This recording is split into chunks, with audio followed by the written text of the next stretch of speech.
अस्सलाम वालेकुम, मैं हूं सैयद इलियासीन हैदर और आप देख रहे हैं पॉजिटिव सॉल्यूशन के प्लेटफॉर्म से हमारी पॉडकास्ट। नाज़रीन, ईद उल अज़हा की आमद है। इसी रेफरेंस से हमने अपने स्टूडियो में आज मौजूद किया है डॉक्टर मुंतहा को, जो कि न्यूट्रिशनिस्ट हैं। अस्सलाम वालेकुम डॉक्टर साहब। वालेकुम सलाम। कैसी हैं आप डॉक्टर साहब? अल्हम्दुलिल्लाह।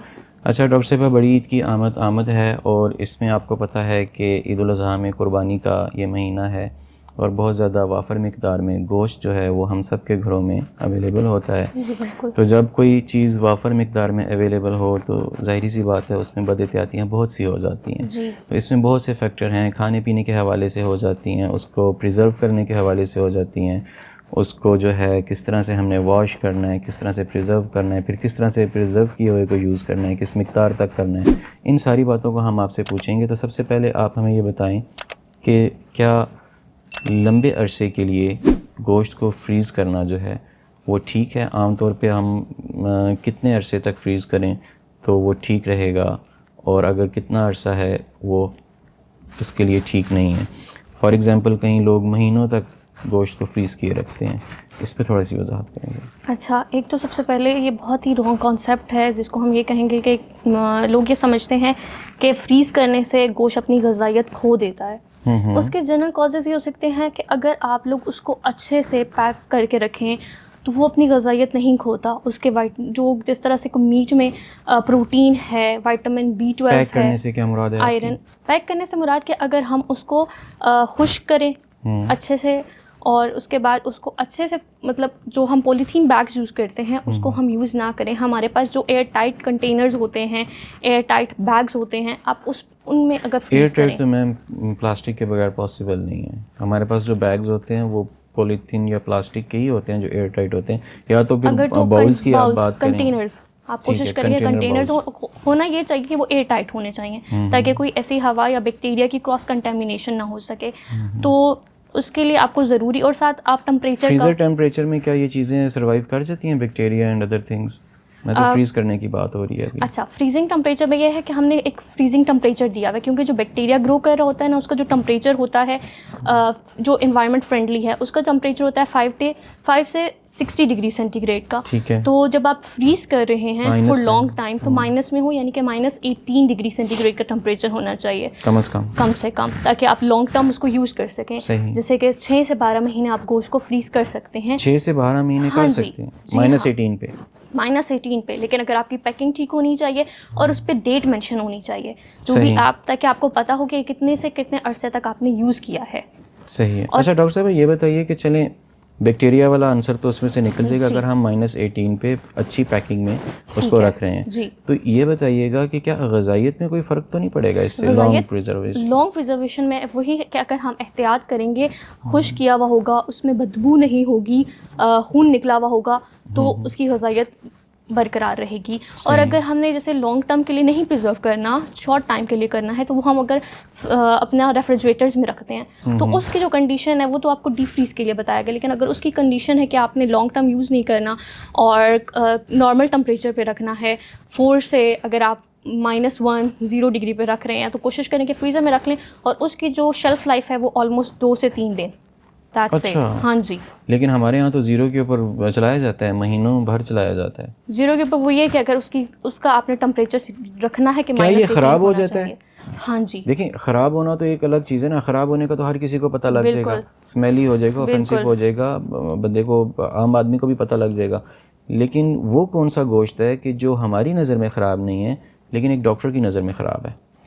उसके साइन एंड सिम्टम उसके ये स्टार्ट हो जाते हैं कि वो बिल्कुल अपना कलर छोड़ने लग जाता है, बिल्कुल कलर फेड हो जाता है। जब आपको बिल्कुल वाइटिश में आना स्टार्ट हो जाता है जब उसका कलर, ठीक है, तो तब वो अपना जो ग़िज़ाइयत भी कह सकते हैं कि वो तब भी खो देता है।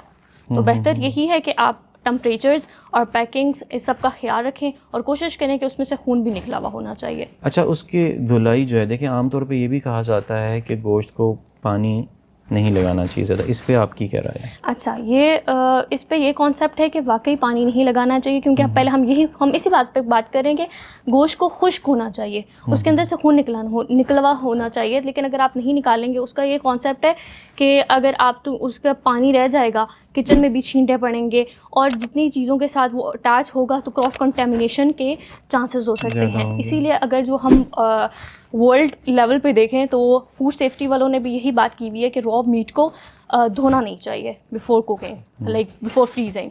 अच्छा, बिफ़ोर फ्रीजिंग अगर हम उसे धोएंगे नहीं और हमने खून भी निकालना है, अमूमन ये होता है कि हम लोगों से वो खून साफ़ नहीं हो रहा होता गोश्त के ऊपर से, बिल्कुल। जब तक हम उसे एक बड़े बर्तन में डाल के उसमें पानी डाल के उसको अच्छी तरह से हिलाएं नहीं तो खून नहीं निकलता। और हमने अमूमन देखा भी है कि वो फिर खून मिला पानी जो है हम वो फेंकते हैं और हमारी नज़दीक वो क्या ऐसा हो सकता है कि हम उसे वॉश करके ड्राई करें, या ये भी अच्छा नहीं होगा कि हम उसे, या हम उस कटे हुए गोश्त को ही ड्राई करें? ड्राई से मुराद यानी आम ड्राई से मुराद कम्प्लीटली उसको सुखाना बिल्कुल, है। कंप्लीटली उसको सुखाना है, खुश करें, ताकि क्योंकि कुछ जब आप क्रॉस कंटेमिनेशन के टाइम पे ऐसे बैक्टीरियाज ग्रो कर जाते हैं, चाहे आप फ्रीज़ भी कर लें तो थौ नाम के जो बैक्टीरियाज हैं वो मल्टीप्लाई होते हैं। तो इसलिए यह है कि आप चाहे अगर वॉश भी करें तो उसको फिर खुश्क ज़रूर करें। देखिए, आमतौर पे ऐसा होता है कि जब घरों में कुर्बानी हो रही होती है या बाहर कुर्बानी हो रही होती है तो गोश्त को काट के ज़मीन पे एक चादर बिछा के उस पर ढेर लगाया जा रहा होता है। आपने देखा भी होगा, जी जी बल्कि हम नाज़रीन की आसानी के लिए स्क्रीन पे प्ले भी कर देते हैं। अब ये जो गोश्त का ढेर है, ठीक है, हम क्योंकि ख़ुद इस चीज़ में बॉयज़ सारे मेंस जो हैं वो पार्टिसिपेट करते हैं। अब वो जो गोश्त का ढेर है, ठीक है, उसके अंदर ही ब्लड भी है, उसके अंदर ही सब कुछ है, और वो वहाँ पे घंटे 2-3 पड़ा रहेगा जब तक कि वो सारा हो नहीं जाएगा और फिर उसके हिस्से नहीं हो जाएंगे। तो वो तकरीबन 3 से 4 घंटे का टाइम होता है। तो क्या उसी दौरान उस गोश्त को फ़र्क लग जाता है? बिल्कुल, क्योंकि हो ये सकता है कि क्या पता वो डायरेक्ट हीट में हो, उससे वो नीम पका गोश्त भी हो सकता है, उसके कुछ ना कुछ अज्जा जैसे पक अब रहे जून हो। का महीना स्टार्ट होने को है, एंड ऑफ द मई है, और ये आपको वेदर पता है तो कि हॉट इसी है। हार्श वेदर है, मक्खियाँ वगैरह, छोटे छोटे चूंटियाँ या जो भी है, ताकि वो उसके ऊपर आएंगी तो मज़ीद अच्छा, बैक्टीरिया कॉज कंपैरेटिवली ये करेगा। तो चलें ईद का हो गया, लेकिन जो कसाब होते हैं, जी जितने भी बुचर्स हैं, इनको हमने देखा है कि ये गोश्त के बड़े बड़े पीसेस को हैंग आउट कर देते हैं यही, और उसमें से गोश्त में से खून टपकता रहता है बिल्कुल। और उसको हवा लगती है और वो ड्राई हो जाता है। तो मेरे ख्याल में ये यही कॉन्सेप्ट है कि गोश्त को जब भी आपने खुश्क करना है तो कोशिश करें कम से कम 3 से 4 घंटे और ज़्यादा से ज़्यादा 6 से 12 घंटे आप उसको हैंग आउट करें, और ऐसी जगह पे जहाँ पे वो एयरी हो, ताकि वो उसके अंदर से खून भी निकल जाए और ड्राई भी हो जाए। सो ये बेस्ट तरीका है। ज़बरदस्त। अच्छा, ये बताएं कि एक लोगों की पसंद है, कुछ लोग जो है वो गोश्त को बहुत ज़्यादा गला हुआ पसंद करते हैं जी, और कुछ लोग जो है वो कहते हैं जी टेंडर इतना नहीं होना चाहिए, थोड़ा सख्त हो, कम गला हुआ हो। और अब तो आपको पता है कि वेस्टर्न साइड से हमारे पास ये कल्चर आ रहा है, ख़ासकर चाइना, कोरिया, ये कुछ ऐसी कंट्रीज़ हैं कि वो लोग बिल्कुल कच्चा भी खाते हैं, हल्का सा उसको सिर्फ करके। बल्कि फ़िश में बहुत ज़्यादा ये है कि उसको कोरियंस जो है वो कच्चा भी खाते हैं और हल्का सा फ्राई करके भी खाते हैं।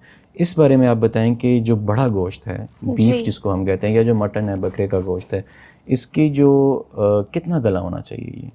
अच्छा, रॉ मीट का ऑलमोस्ट कि इसकी जो गला हुआ, अगर आप टेम्परेचर की बात करें तो 75 डिग्री सेंटीग्रेड तक वो अंदर तक पका हुआ होना चाहिए, क्योंकि 75 डिग्री सेंटीग्रेड तक गोश्त पका होना चाहिए। इसको ज़रा आम लोगों के लिए थोड़ा सा आसान कर दें।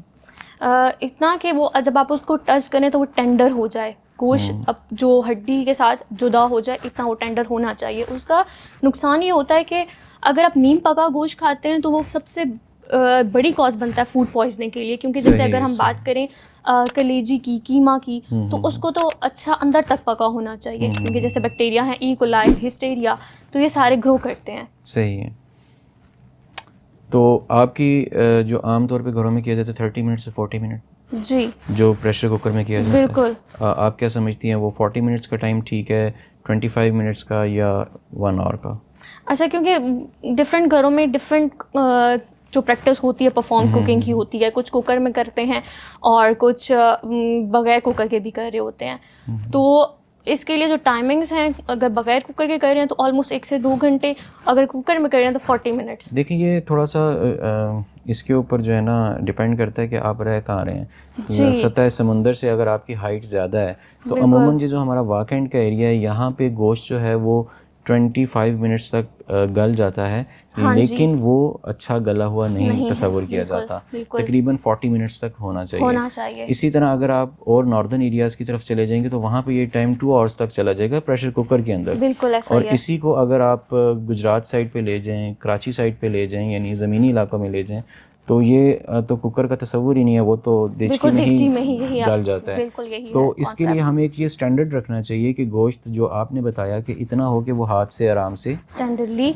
आपको जो बोन से अलग हो सके। ठीक है। और क्योंकि बहुत सारे कॉन्सेप्ट में ये भी आता है ना कि हर, क्योंकि एनिमल की भी अपनी एक बॉडी है, उसकी भी अपनी कंपोजिशन है, उस मीट की भी, उसमें फ़ैट कितना है, उसमें बाकी जो भी उसके कंपोनेंट्स हैं वो कितने हैं, तो वो भी बहुत डिटरमिन कर रहे होते हैं उसकी कुकिंग के प्रोसीजर सही। में।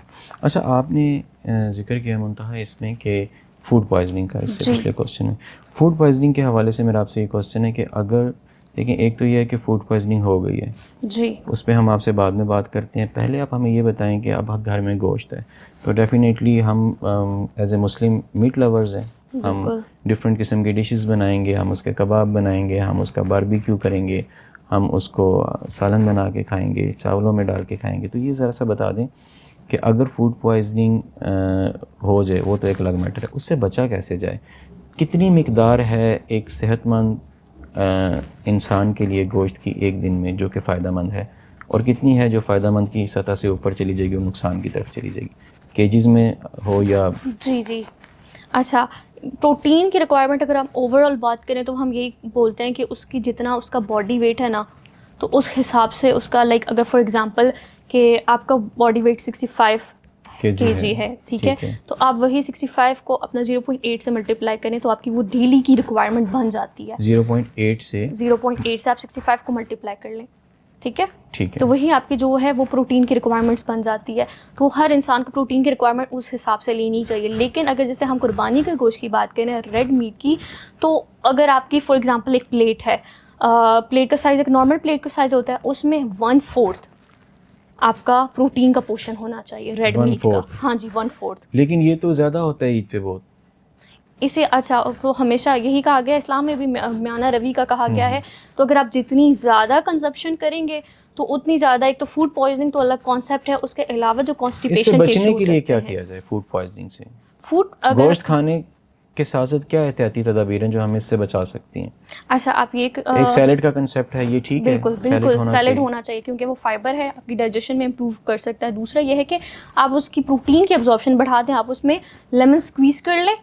हाँ, ये ठीक है। लेमन स्क्वीज़ कबाब बन रहे हैं, सही है। कलेजी बन रही है, आप उसके ऊपर लेमन स्क्वीज़ कर लें तो वो एक उसके एब्जॉर्प्शन में भी इम्प्रूव करेगा। और दूसरा, क्योंकि हम सैलड नहीं यूज़ कर रहे होते हैं, क्योंकि हमारी वेजिटेबल्स स्टॉप हुई हुई होती हैं, क्योंकि हर जगह मीट होता है, दावतों पे जाएंगे वहाँ पे भी मीट लवर्स होते हैं, तो उसके लिए बेहतर यह है कि आप सैलड की कंजम्पशन साथ इंक्रीज़ करें, सैलड में भी आप लेमन स्क्वीज़ करें, तो जितना आप उसकी कंजप्शन इंक्रीज़ करेंगे तो वो सारी चीज़ें बैलेंस हो जाएंगी। और हर चीज़ के लिए वो यही है कि आप उसको म्याना रवी से यूज़ करें। एक तो उसमें फ़ैट अच्छा से रिमूव होना चाहिए, दूसरा ये कि अच्छा, फैट से क्या मुराद है? फैट तो एक बहुत चर्बी, फैट तो एक बहुत मज़ेदार चीज़ है मीट लवर्स के हवाले से। मीट लवर्स के हवाले से अगर आप आप कितनी चर्बी उसमें से रिमूव, अगर आप चर्बी की भी कई किस्में होती हैं ना, देखिए फैट्स जो हैं वो उसमें जो कुछ फैट्स ऐसी होती हैं जो नहीं खाने वाली होती हैं, लेकिन कुछ फैट्स ऐसी होती हैं जो खाने का जायका बढ़ाती हैं। सिर्फ जायका, अगर आप वही बात है कि अगर जायके की बात करें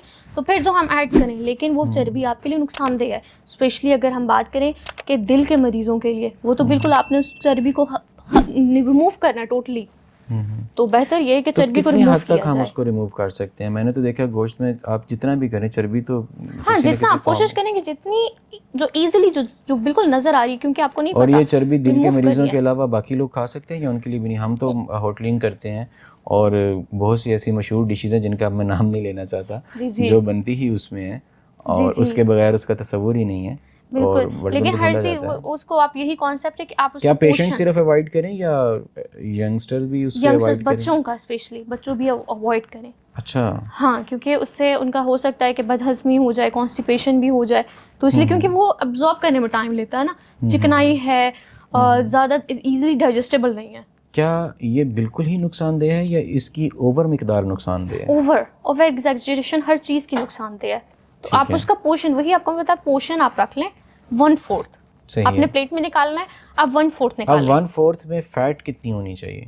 क्योंकि अब फैट मैं आपसे ये क्योंकि फैट के ऊपर क्वेश्चन बार बार इसलिए कर रहा हूँ, one reason is that I like, and second reason is that कि हमने जब एक डॉक्टर से जो कि न्यूट्रिशनिस्ट थे, हमने अपनी डाइट के लिए प्लान लिया, तो उस डाइट प्लान में उन्होंने हमें बार बार ये चीज़ शामिल की कि जो आप, क्योंकि हमने बाकी चीज़ों को बिल्कुल छोड़ दिया था अपने वेट को लॉस करने के लिए, ठीक है। ठीक है, बाकी चीज़ों से मुराद ये है कि शुगर आपको पता है वीट में भी है बहुत ज़्यादा मिकदार में, और शुगर वाली तमाम चीज़ें छोड़ी, तो उन्होंने कहा कि आपने 3 टाइम मीट जो है खाना है, और मीट का एक उन्होंने हमें क्वांटिटी बता दी कीमे की, बिल्कुल। बॉयल करके। बॉयल करके। लेकिन उन्होंने कहा था कि ये कीमा जो है ये सिंपल नहीं होना चाहिए, इसमें फ़ैट होना चाहिए और गुड फैट। फिर उन्होंने हमें बैड फैट और गुड फैट की थोड़ी पहचान बताई, ऐसा और ही उन्होंने है। बताया कि इसमें गुड फैट होगा क्योंकि आपने शुगर बिल्कुल छोड़ी हुई है। हाँ। ये आपकी, तो मैं इसलिए आपसे क्वेश्चन कर रहा हूँ कि 1/4 में कितना फैट है जो बॉडी को चाहिए होगा? बॉडी को फैट्स भी तो चाहिए, अच्छा, अब 1/4 का क्योंकि उसकी और एनिमल फैट फैट को तो गुड फैट में तस्वर किया जाता है। बिल्कुल।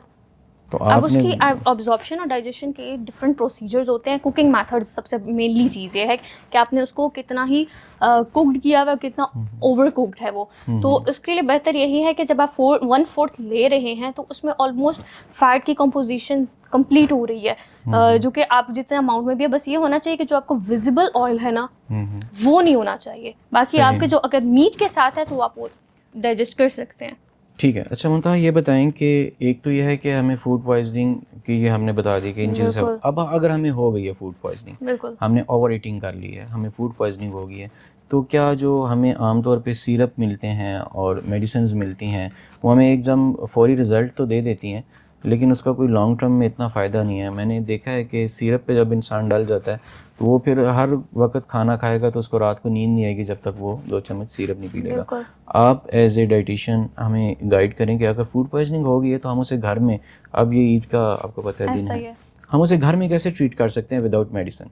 अच्छा, फॉर एग्जांपल के पहले तो उसके हम अगर साइन एंड सिम्टम्स देख लें, बहुत ज़्यादा वॉमिटिंग हो रही वॉमिट है, होना, डायरिया हो गया डायरिया है, की कंडीशन है, उसके अलावा आपको पेन बहुत ज़्यादा है, सिवियर पेन भी बहुत सारी कंडीशन में होता है कि वॉमिट भी नहीं हो रही होती है, और जो डायरिया है वो भी कंडीशन नहीं होती है, उसमें सिर्फ एब्डोमिनल पेन होता है, क्रैम्प्स होते हैं। सही है, तो उसकी जो घर पे ये करना चाहिए कि सबसे पहले कि वाटर की इंटेक सबसे ज़्यादा ठीक मस्ट है। है, क्योंकि जितना आप जब डायरिया कंडीशन है या वॉमिट कर रहे हैं तो आपके उतने ही इलेक्ट्रोलाइट इम्बैलेंस जी हो रहे बिल्कुल, होते हैं।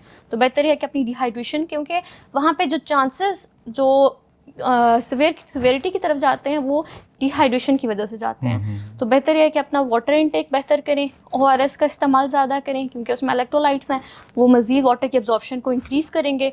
और फर्दर ये है कि आप उस पर टाइम पे लाइट फूड और सॉफ्ट डाइट पे आ जाएं। हमारे उसके किचन में अलावा ऐसी कौन सी चीज़ें हैं जो हमें इन चीज़ों से निकाल सकती हैं, फूड पॉइजनिंग से निकाल सकती फूड हैं, बजाय पॉइजनिंग इसके कि से हम डॉक्टर के पास जाएं? कोई ऐसे सीड्स हैं, कोई ऐसे, जैसे आमतौर पे कहा जाता है कि दांत में दर्द हो रहा है तो वो इलायची और बिल्कुल। उसका वो जो है लौंग जो है वो रख ले दांत की, तो ऐसा हमारे पास कोई फूड पॉइजनिंग का भी घर में कुछ ऐसे हाँ हैं जी, टोटके? वो ये है कि आप सौंफ सौंफ, ठीक है, सौंफ को पानी को अच्छे से पहले, और पानी वैसे भी आपने बॉईल करके पीना है तो पानी को बॉईल करें, उसमें सौंफ डाल के लें। उसके अलावा फिर आप ये करें कि हमारे पास जो सफ़ेद पुदीना होता है, सही है, जो जिसको पहाड़ी पुदीना भी कहा जाता सही है है, लोकल ज़बान में, तो उसका कहवा, ठीक है, वो बना के पिएं। और अगर आपको डायरियल कंडीशन ज़्यादा है तो फिर आपने एटलीस्ट, अगर आप डायबिटिक नहीं हैं, मैं इसलिए मेंशन कर रही हूँ कि डायबिटिक को बनाना मना होता है, उसमें शुगर की जो क्वांटिटी है, ग्लाइसेमिक इंडेक्स वो ज़्यादा होता है, लेकिन बाकी लोग वो उस बनाना को इंटेक कर सकते हैं। बच्चों में ज़्यादा कंडीशन है तो आप उनको 2 बनाना दे दें। अच्छा बनाना भी इसको कवर करता है? ये फर्स्ट टाइम मैं सुन रहा हूँ। हाँ जी। लेकिन ये जो आपने बताया पुदीने और सौंफ का कहवा जो है, जी ये हमें इससे निकाल सकता है इस जी कंडीशन से जल्दी? जी। ठीक हो गया। अच्छा ये बताएं कि एक इनरेलेवेंट सा क्वेश्चन है इस सारे टॉपिक से हट के, चावल के हवाले से। ठीक है। आमतौर पे ये समझा जाता है कि चावल जो हैं वो बहुत जल्दी हज़म हो जाते हैं, जी और हमने देखा भी है, हमारी प्रैक्टिस में भी ये है कि जब हम चावल खाएं तो हमें कंपैरेटिवली रोटी खाने के, चावल खाने से जल्दी भूख लग जाती है दोबारा, बिल्कुल। तो उस, और वो खाए भी ज़्यादा जाते हैं। हाँ जी। तो ये बताइएगा कि क्या वाकई ये जल्दी हज़म हो जाते हैं? और बड़ी ईद पे तो अभी हम लोग फैट्स इसके ऊपर अच्छी खासी डाल के और फिर इसको खाएंगे। अच्छा, इसका जो एक कॉन्सेप्ट है ना कि आपने जो बात की वो बिल्कुल ठीक है, चावल ज़रूर हज़म होते हैं क्योंकि वो ग्लूटेन फ्री हैं तो इजीली डाइजेस्टेबल हैं। मसला चावलों में नहीं है, मसला चावलों की क्वांटिटी में है, सही। क्योंकि हम रोटी के बनिस्बत कैलोरीज चावलों की एज़ कम्पेयर टू रोटी के अगर साइज़ में बात की जाए, अगर हम उसकी भी कैलोरीज कैलकुलेशन करें तो ऑलमोस्ट सेम आता है, लेकिन वो मैटर ये करता है कि हम अपनी प्लेट में एक कितने रोटी चावल में निकाल आमतौर रहे पे हैं। जो आमतौर पे रोटी है फुल्का जिसको हम कहते जी हैं, जी, पराठे की बात नहीं कर रहा, उसमें बिल्कुल कितनी कैलोरीज होती हैं तकरीबन? ऑलमोस्ट 90 कैलोरीज होती हैं। 90 कैलोरीज 90 होती हैं। कैलोरीज होती हैं। और नॉर्मल जो एक प्लेट चावल है, राइस हाँ जो जी। है कुक्ड विद मीट, जी उसमें जी, कितनी कैलोरीज होती हैं अप्रॉक्सीमेटली? चावल with cook meat. Yes, normal चावल में कितनी होंगी अगर वो अच्छा, बने हो एक प्लेट? एक प्लेट अगर वो बॉयल राइस हैं तो उसकी ऑलमोस्ट कैलोरीज 80 टू 120 के बीच में होंगी। और अगर बॉइल्ड नहीं है? बॉइल्ड नहीं है, कुकड है, तो उसकी ये आपकी स्पेशली कुकिंग मेथड पे बड़ा डिपेंड कर रहा होता है, तो क्वांटिटी रेज कर देता है 500 से भी ज़्यादा। 500 से भी ज़्यादा? जी हाँ। देखिए, अगर हम एक रोटी खा रहे हैं तो चावल हम एक प्लेट नहीं खाते, हम एक नहीं, प्लेट से भी ऊपर जाते ऊपर हैं। ज़्यादा खाते हैं क्योंकि वो और अगर easily उसमें मीट है तो आप समझें ये इससे बिल्कुल भी ऊपर हो जाएगी ऐसा तादाद। ही है, इजीली डाइजेस्टेबल है ना। तो ये रॉन्ग कॉन्सेप्ट है कि चावलों की क्वांटिटी मैटर कर रही होती है, उसका ये नहीं मैटर कर रहा कि चावल कितना लेना चाहिए। ये तो बेहतर यही है कि चावलों की जो पोर्शन दिया गया है उस पे करें। तो वो भी उसका भी कॉन्सेप्ट है, जैसे हमारा एक बहुत अच्छा सा कॉन्सेप्ट है माई प्लेट का। तो माई प्लेट में हमेशा यही है कि आप के प्लेट की पोर्शन साइजेस करें, उसमें 1/4 जिस तरह मीट का 1/4 था एग्जैक्टली, अब वही मीट अगर आपके चावलों में है, आपने मीट निकालना है, सेपरेट करना है उसमें से, ये नहीं कि आपने अलग से शोरबा डालना अच्छा है। अच्छा, आपने चावल ये तो आप हमारी ईद खराब करने वाली हैं। ये तो हम करते हैं सब। बिल्कुल, ये रॉन्ग कॉन्सेप्ट है। आप चावलों का एक 1/4 निकालें, ठीक है, उसी सही है। में से जो मीट के पोर्शन है वो भी 1/4 निकालें, और अच्छा। बाकी जो हाफ पोर्शन है वो आपका सैलेड होना चाहिए। ज़बरदस्त। ये माई प्लेट का जो आपका कंसेप्ट है, ये मैडम ने जो माई प्लेट का कंसेप्ट अभी दिया है, हम कोशिश करते हैं कि आपको स्क्रीन पे दिखा भी दें, ये इस तरह से मैनेज होनी चाहिए। डॉक्टर मुंतहा, आपका बहुत शुक्रिया, आपने हमें टाइम दिया और हमें अवेयर किया इन सारी बातों से। बिल्कुल। नाज़रीन, डॉक्टर साहब ने बहुत अच्छे तरीके से हमें अवेयर किया है कि हमें क्या एहतियाती तदाबीर हैं जिनको इख्तियार करना चाहिए ताकि हम गोश्त भी खाएं, इंजॉय भी करें और इस सारी फटीग से भी बचें, फूड पॉइजनिंग से भी बचें। और अगर खुदा न खास्ता हमें फूड पॉइजनिंग हो जाती है तो हम अपने घर में सौंफ और वाइट पुदीना, शायद आपने बोला, वाइट पुदीने के कहवे से इसको अपने घर में कंट्रोल कर सकते हैं। तो इन चीज़ों को भी आप देखें कि आपके किचन में ये ईद उल अज़हा के मौका पर होनी चाहिए। अनारदानी के हवाले से भी कुछ कहा जाता है, इस तरह उसमें शामिल किया जाए, या यही कंसेप्ट है कि वाइट पुदीना और सौंफ जो है उसका कहवा? हाँ, उसका यही कहवा यही इस्तेमाल करना चाहिए। इस तरह तो अगर हम लिस्ट तैयार करें तो काफ़ी ज़्यादा लिस्ट आ जाती है, जैसे लेकिन आमतौर पे आमतौर पे इजीली इजीली अवेलेबल जो है तो उसी को ही प्रेफर करना चाहिए। अच्छा मुंतहा, आप हमें ये बताएं कि ये सारी चीज़ें तो हमने डिस्कस कर ली कि कितनी मिकदार में होना चाहिए, कितना गला होना चाहिए, कैसे धोना चाहिए, कैसे फ्रीज़ करना चाहिए। एक और बहुत कॉमन फैक्टर जो हम सब में पाया जाता है वो है कोल्ड ड्रिंक या सॉफ्ट ड्रिंक्स को लेके, ठीक है। इसके हवाले से बताएं कि ये हमारे लिए कितनी फ़ायदेमंद हैं, ये कितनी डेंजरस हैं? आपको पता है कि कोल्ड ड्रिंक्स डेंजरस हैं कि उसमें कार्बोनेटेड गैसेस ऐसी होती हैं जो कि इंसुलिन की सेंसिटिविटी को हाईलाइट कर सकती हैं। उसमें मोस्टली होता है कि हम लोग ये करते हैं, हमारी उमूमन ये प्रैक्टिस होती है कि हम खाना खा लिया, इवन कि मीट की अगर उनकी इंजेक्शन कर लिया तो उसके बाद हम ये करते हैं कि अब हमें हज़म नहीं हो रहा, तो उसके बाद हम सॉफ्ट ड्रिंक की इंटेक कर रहे होते हैं। हम जैसे कोई भी ब्रांड है उसके, फिर हम आप लोगों को कॉमनली पता ही होगा कि उसके बाद अमूमन ये घरों में यही प्रैक्टिस होती है हमें कि उसका सॉफ्ट ड्रिंक ले रहे होते एक रीज़न ये है कि हमें उसका सडन एक रिज़ल्ट मिल रहा होता है। अच्छा, सडन रिजल्ट उसका ये होता है कि वो आपको डाइजेशन नहीं कर रहा होता आपकी फ़ौरन से, उसने ना, क्योंकि एसिड है उसमें, तो आप एसिड की जितनी जल्दी जैसे इंटेक करेंगे तो वो एकदम से जो कंपाउंड्स हैं गोश्त के अंदर के वो उसको जज्ब कर लेगा। तो वो आपके लिए, आपको लगेगा कि शायद मेरा बिल्कुल हाजमा ठीक हो गया, लेकिन ऐसा नहीं होता। वो आपकी मज़ीद जो स्टमक के अंदर तेज़ाबियत बढ़ा देता है, उसकी वजह से हो सकता है कि आपको बाद में नोज़िया भी फील होता है। तो ये उस चीज़ को कंपनसेट नहीं करता। उससे बेहतर यही है कि आप नींबू पानी ले लें। सही। आप जो कार्बोनेटेड ड्रिंक्स ले रहे हैं उसमें क्योंकि या वो कहवा जो आपने बताया, हाँ, कहवा ले लें, ग्रीन टी, अगर वो कहवा नहीं भी ले सकते तो आप ग्रीन टी ले लें। नहीं, आपके कहने का मकसद है कि जो हम सॉफ्ट ड्रिंक यूज़ करते हैं जी, जो हमें उसका सडन इफेक्ट नज़र आ रहा होता है, बेसिकली लॉन्ग टर्म में वो नुकसानदेह है, क्योंकि वो एक तो आपकी शुगर सेंसिटिविटी को बढ़ा देगा, आपके अंदर स्वेलिंग, बॉडी की स्वेलिंग जिसको इन्फ्लेमेशन कहा जाता है वो कर देगा, और इसके अलावा फर्दर एसिडिटी को इंक्रीज़ करेगा, जिसकी वजह से एसिड रिफ्लेक्स बनने के चांसेस हैं। तो बेहतर यही है कि आपको लग रहा है कि आप पहले तो वही बात है कि अपने पोषण ही इतना रखें कि आपको ये इशू ही फेस ना करना सही पड़े, है। ठीक है। अगर आपको लग रहा है कि ऐसा कंडीशन बन रही है तो आप नींबू पानी ले लें, आप कहवा ले लें, सब्ज़ चाय का कहवा ले लें, उसके अंदर नींबू निचोड़ के आप वो पी सकते हैं। ठीक है जी, थैंक यू डॉक्टर साहब, आपका बहुत शुक्रिया, आपने हमें वक्त दिया। नाज़रीन, डॉक्टर मुंतहा ने हमें बहुत अच्छे तरीके से गाइड किया कि हमने बड़ी ईद के ऊपर, ईद उल अज़हा के ऊपर, ईद क़ुरबान के ऊपर गोश्त और बाकी चीज़ों का तनासुब किस तरह से अपनी ज़िंदगी में रखना है, जो हमें सेफ़ रखेगा बीमारियों से, फूड पॉइजनिंग से, और हमारी ईद बेहतर और अच्छे तरीके से गुज़र पाएगी। नेक्स्ट पॉडकास्ट में इंशाल्लाह आपकी खिदमत में फिर हाज़िर होंगे। तब तक के लिए इजाज़त दीजिए। अल्लाह हाफ़िज़।